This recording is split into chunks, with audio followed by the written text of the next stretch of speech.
Hello বন্ধুরা, নতুন একটা ভিডিওয় তোমাদের স্বাগত। এই দেখো মিষ্টির হাতে কত বড় একটা গিফট। কে দিল এই গিফটটা সেটা দেখতে হলে পুরো ভিডিওটা স্কিপ না করে দেখতে থাকো। এই গরমটা পড়লো আর আমার মাথায় চিন্তা ঢুকলো, গরম পড়লেই ঝড় বৃষ্টি শুরু। আগেরবার তো গাছের ডাল ভেঙে কি অবস্থা, আমার যে কি ভয় লাগছে। গরুর গোয়ালের চালটা মেরামত করার দরকার ছিল। যদি মাঝরাতে ঝড় ওঠে তাহলে গরু দুটোর কি হবে? ওরা তো বলতেও পারবে না। আমার সব বান্ধবীদের জন্মদিন সেলিব্রেশন হয়, আমার কি জন্মদিন সেলিব্রেশন হবে? আজকেই তো আমার জন্মদিন, সে কথা কি কারোর মনে আছে? সবাই যে যার কাজে ব্যস্ত। ঠাকুমা আবার ঝড়ের কথা ভাবছে, আমার কথা কেউ ভাবে না। আর মিষ্টির এই কথাগুলো তো রূপা দাঁড়িয়ে দাঁড়িয়ে শুনছিল। ও, মিষ্টির আজকে জন্মদিন, জানতামই তো না। আসলে ও তো আমাদের এখানে থাকতোই না, কি করেই বা জানবো। দেখি মাকে বলতে হবে, মাকে বলে কোনো একটা ব্যবস্থা করা যায় কি দেখি। ও যতই খারাপ হোক না কেন, ও তো আমাদেরই বাড়ির মেয়ে, আমাদেরই বোন হয়। যাই গুলটিকে গিয়ে বলি। এই বলে তো রূপা গেল গুলটের কাছে। এই ভাই ভাই, কি করছিস রে? এই কিছু না, বইটা একটু দেখছিলাম। বারে বাহ, বইটা কি তোকে দেখার জন্য দেওয়া হয়েছে? না না, মানে পড়ছিলাম, ওই আর কি। হ্যাঁ, আমি তো জানি তুই পড়ছিলি কিনা। আসলে কি বলতো দিদি, নতুন বইয়ের নতুন নতুন ছবিগুলো দেখতে আমার ভালোই লাগে। আচ্ছা শোন, একটা কথা বলতে আসলাম তোকে, তোর একটা কাজ করতে হবে। আমাকে আবার কি কাজ করতে হবে রে? শোন ভাই, আজকে মিষ্টির জন্মদিন। ও বারান্দায় দাঁড়িয়ে দাঁড়িয়ে বলছিল আর দুঃখ করছিল ওর জন্মদিন হয় না বলে।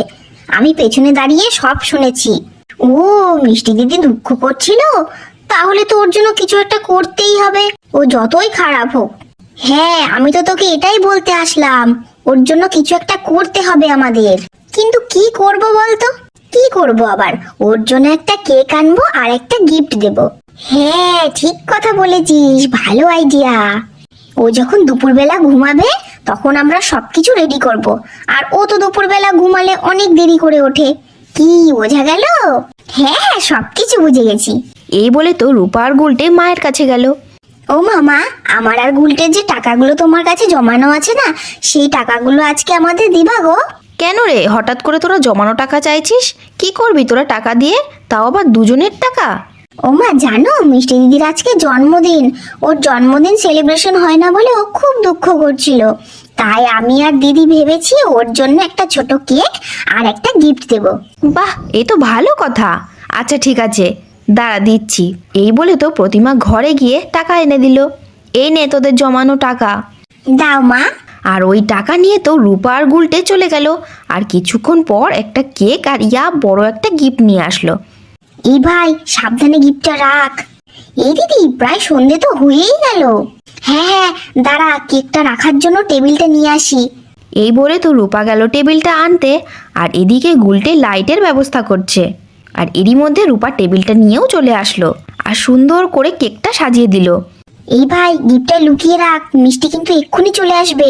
আর একটু পরেই তো মিষ্টি বাইরে চলে আসলো আর সবাই মিলে মিষ্টিকে উইশ করলো। Happy birthday to you, happy birthday to you Mishti, happy birthday to you. ও মা গো, এত সব কিছু আমার জন্য? আমি তো ভাবতেই পারছি না, কিন্তু এসব কারা করলো? এই সব কিছু রূপার গুলটে মিলে করেছে রে মিষ্টি। সত্যি? তোরা কত ভালো রে, আমি খুব খুশি হয়েছি। ঠিক আছে, হয়েছে হয়েছে, এবার তো কেকটা কাট। এই বলে তো মিষ্টি কেকটা কাটলো। সবার প্রথম গুলটি খা, এবার রূপা দিদি খা। এ কি দিদি ভাই, তোর জন্মদিনে আমি তো কোনো উপহার আনিনি তোর জন্য। কি আর করব, একটু দুঃখ পেলাম, জন্মদিন তো হলো কিন্তু কোনো গিফট পেলাম না। কিন্তু বেশি দুঃখ পাইনি, কারণ আমার জন্মদিনটা তো সেলিব্রেশন হলো। একটুও দুঃখ পাস না রে মিষ্টি দিদি, কারণ তোর জন্য আরো একটা সারপ্রাইজ আছে। আরো একটা সারপ্রাইজ? কি রে, আবার কি সারপ্রাইজ আছে? চল ভাই, নিয়ে আসি। এই বলে তো দুজন মিলে গিফটটা নিয়ে আসলো। এই নে মিষ্টি দিদি। ওরে বাবা রে বাবা, এত বড় গিফট! নে নে, এবার খুলে দেখ তোর পছন্দ হয় কি। ওয়াও, কি সুন্দর! এত বড় একটা খরগোশ, আমি খুব খুশি হয়েছি। Thank you Gulte, thank you রূপা দিদি। তো বন্ধুরা দেখতেই পেলে গুলটি আর রূপা মিলে কি সুন্দর মিষ্টির জন্মদিন সেলিব্রেশন করলো আর কত বড় একটা গিফট দিল। তাহলে পরের ভিডিওর জন্য সাবস্ক্রাইব করো।